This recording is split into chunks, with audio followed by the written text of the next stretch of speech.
Okay, welcome back, guys. We got some more to cover regarding muscular system. So let's continue on that. So let's continue moving forward. We got one more video after this. We're to finish up the rest of this content. All right, here's where we left off. We're talking about muscle fatigue and oxygen debt. So today we got some more to cover. We're basically going to get as much done as possible before actually listing muscles and naming the actual muscles that we need to know in this particular chapter. So first, let's start with isotonic versus isometric contractions. By definition, isotonic, isometric, they look very similar. So pay attention to the suffix. That's what's going to really stand out here. So isotonic contractions is when the myofilaments are sliding past each other during a contraction, aka the muscle is able to shorten. Isometric contractions is when tensions in the muscle increases and the muscle is unable to shorten. Why is this relevant? Well, it has to do with how we gain muscle strength. Isotonic contractions are excellent for strength purposes, so gaining strength. Whereas isometric contractions and isometric exercises are excellent for endurance purposes or stamina purposes. So think sit-ups versus plank, for instance. Sit-ups would be a classic isotonic contraction. The muscles in your abdomen is shortening in order to generate force to lift you up, right? That's great for strength. Isometric would be more plank, where you are locked in a position. The muscles of your abdomen are not able to shorten, so you're limited to how much strength they can generate, but they're building up endurance. Muscle tone.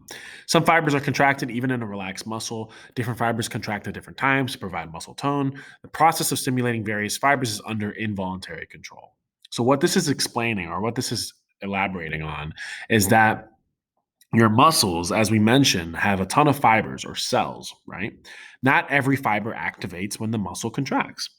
What this is saying is that on a regular basis, even at rest, your muscles are going to basically like ping the fibers or send like a notification, basically saying, hey, activate. And the reason for that is to make sure that the muscle's still working.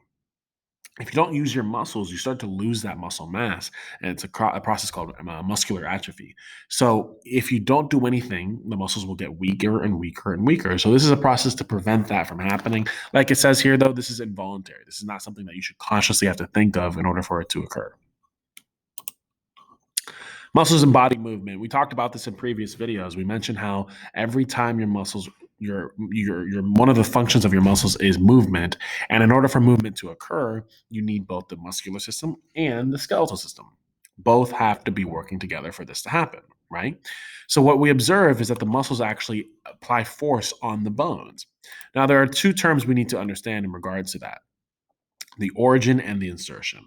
The origin is the site in which the muscle attaches, where the bone is not moving whatsoever.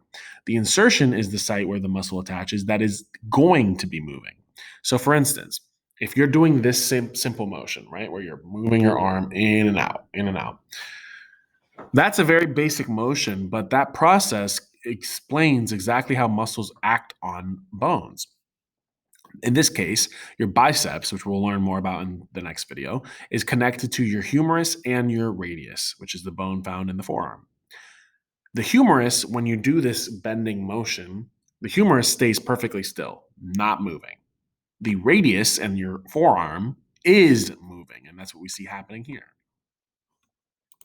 The effects of exercise on muscles, honestly, this is mostly common sense, right? You don't have to worry too much about this, but when you increase your muscle usage, that can increase muscle size, that can increase muscle strength, muscle efficiency, aka how many fibers are needed for every muscular activity, so you don't have to use as many.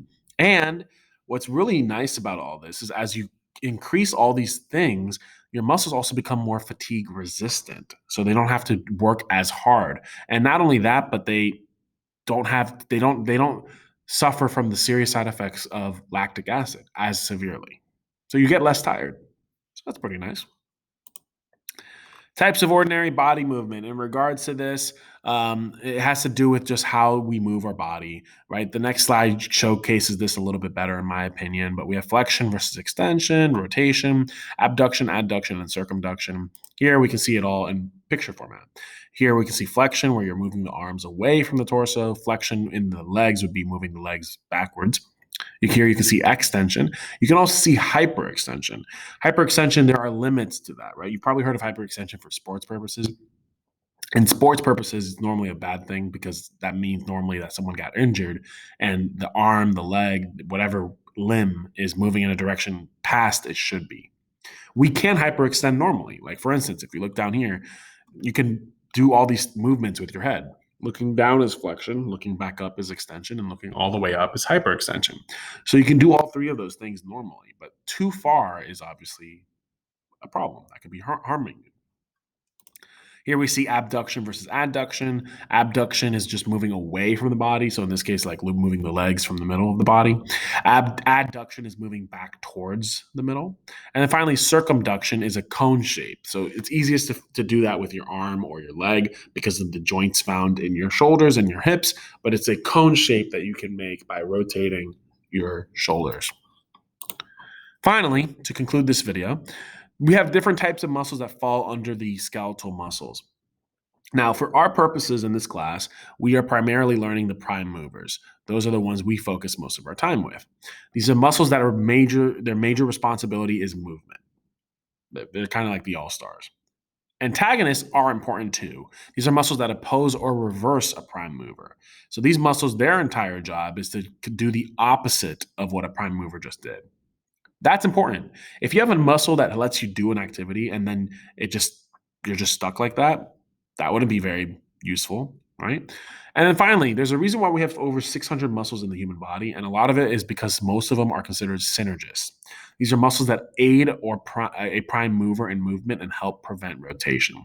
So they help prevent further injury. So the vast majority of these muscles that we don't even learn are synergists. They just help with the whole process, right? And that's, I think, a good place for us to conclude. We don't have that much left, as you can tell. We just have to label some of them or learn to label some of these muscles and talk a little bit about some disease-related information before we conclude. All right. So thanks for tuning in, guys. I will see you on the next one.